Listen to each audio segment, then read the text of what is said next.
Yes. Okay, so everyone in here is obviously human, and we've all obviously made mistakes. It's a fact. Some of them not too bad, some of them pretty bad. So, like, for example, you guys play football. You guys play football for a long time, I'm guessing. So there's probably been a time where a game's close to the end of the game, throw a pass to a guy open in the end zone, he drops the ball. Pretty sure that's happened to everyone. So stuff like that happens, and you're mad. You lost the game because of this guy, but like at the end of the day, how important is it really? Like, I mean, it's not going to change your full life or anything. So the quote is, "To err is human, to forgive is not company policy." And it says anon, so I'm guessing that's anonymous. And so that applies in multiple ways, and sometimes it's a kind of a two-way thing all in one. So my first example is like with parents or anything like that. Like, I'm sure everyone's been let down by a parent at one time, and for me, the one that comes to mind first is I was a little kid, probably like 5 or 6, and signed up to play Pop Warner football for the first time, and was really excited. So called my dad at work on my mom's house phone thing, had her teach me how to use the phone real quick. Called my dad, and I was like, "Dad, I just signed up for football. I got to go get a mouthpiece, got to go get some high socks so I look cool, got to get some eye black." Just being that little douchey kid who's like, "I got to look cool if I'm going to play football," stuff like that. And so my dad said, "Yeah, sure, I'll take you after work." So I remember we had this chair right by the front door, and I sat there like all day, and like my dad came home at like 10 at night. I don't know where he went. I'm assuming bars or something. And I'm sitting in this chair, and I ended up falling asleep in the chair. And like, I remember waking up the next morning and being like, "Man, like what happened?" And I was just like, I remember being pissed at my dad for like the longest time, and he kept trying to make it up to me. And as a little kid, you can milk that. Be like, "Yeah, well, take me to get some ice cream, take me to get this." So I mean, I got all that stuff, but like at the same time, like nothing changed until like at that age, it wasn't really forgiveness. It was just like too young to really know and care about it. But I mean, like, if something like that were to happen now, it'd be like pretty pointless to get mad about it and stay mad for a long time. And so like it also happens with friends. For example, there was sophomore year, I think, freshman year in high school. There was this girl that I was kind of dating, and this kid who I thought was like my best friend. And I told him, I'm like, I feel like maybe sometimes I like someone else. And I had this talk with him. And little did I know that he was like madly in love with my girlfriend at the time, and went and told her that I said that. And then he said that I cheated on her, and so they ended up together. And it kind of like in two different ways. It was like, just because they thought I made a mistake, it messed it up. And, like, I was obviously pretty pissed at him, but at the same time you're mad at her because, like, she doesn't trust you enough and stuff like that. So that all went down, and, after a while it was just like, whatever, what am I going to do about it? Nothing's going to change. So you just kind of forgot about it and tried to hang out with her and hang out with him a little bit, make it up. And that's the one that I said goes both ways, because at the same time, like, me and the girl had 4 classes together, and I sat next to her in 3. So for the first week, I sit next to this girl, like, crying her eyes out because her boyfriend cheated on her. And I'm sitting there as the guy that cheated on her. And, like, it was this really awkward situation where you're sitting there and she's crying and there's nothing you can do about it.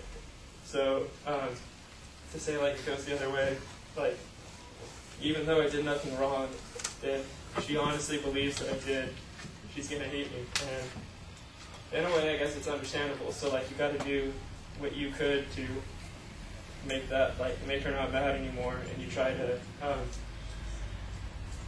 like get that forgiveness and stuff, like reestablish whatever it was, even though it didn't really happen. Like, it's kind of a mindset thing, and you realize that she thinks I messed up, she hates me, so you try to fix it, and like it all got fixed after a while, and everything's good, we're still friends. So I guess in conclusion, there's going to be times where You mess up, it could be small, it could be big, and it is 100% guaranteed that you're going to mess up, but it's not guaranteed that you're going to be forgiven or you're going to give out the forgiveness for other people messing up.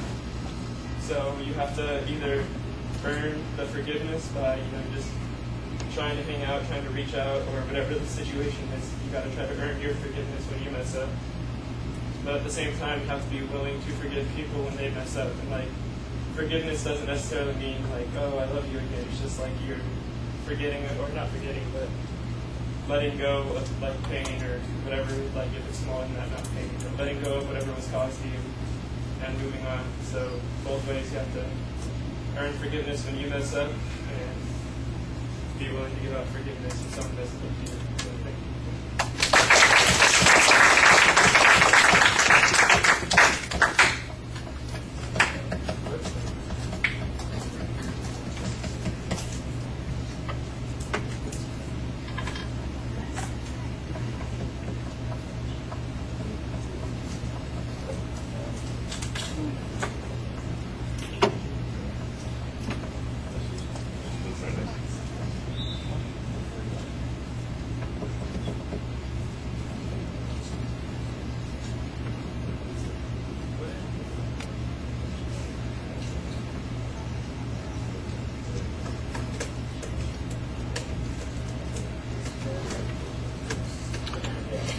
All right, Jeremiah, you seem thoughtful while you're speaking, and you've got some nice personal examples, and they've got a lot of detail on them.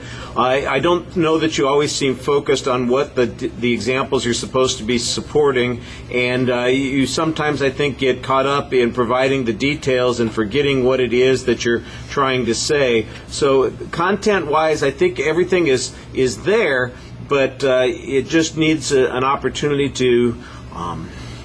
Like I was saying before, remind us what it is that the point is that you're trying to make at any given time. Presentation issues, I thought that we could hear you pretty effectively, but it does feel sometimes like your energy level just drags down. You get into a pace that seems a little bit more slow and lethargic. It's more internalized than it is focused on the audience, and that's a bit problematic. Your facial expressions, you're usually animated. I think you could be a little bit more engaged.